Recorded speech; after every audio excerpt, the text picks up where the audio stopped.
Vamos con un resumen de actividades del jefe de gobierno. Lunes. El presupuesto 2018 de la Ciudad de México tendrá como prioridad la reconstrucción y desarrollo de la capital del país.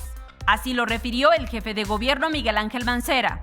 Este mismo día, inauguró el colector La Planta de Bombeo y la Laguna Vicente Guerrero en Iztapalapa para eliminar los riesgos de inundación.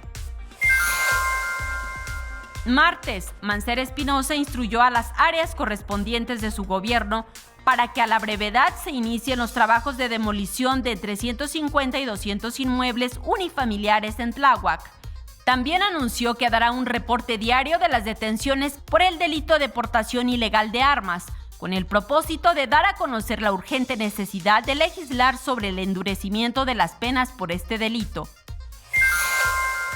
Miércoles, Mancera Espinosa dijo que las cámaras de videovigilancia de las plazas comerciales estarán conectadas con el C5. Jueves, el jefe de gobierno dio a conocer una propuesta de seguridad para que se prohíba la venta de teléfonos celulares usados. Viernes, el mandatario capitalino entregó los primeros 50 certificados de crédito para los damnificados. Dijo que cada semana se otorgarán 30 y en total serán 4,000. Saray Mariscal, 21 Noticias.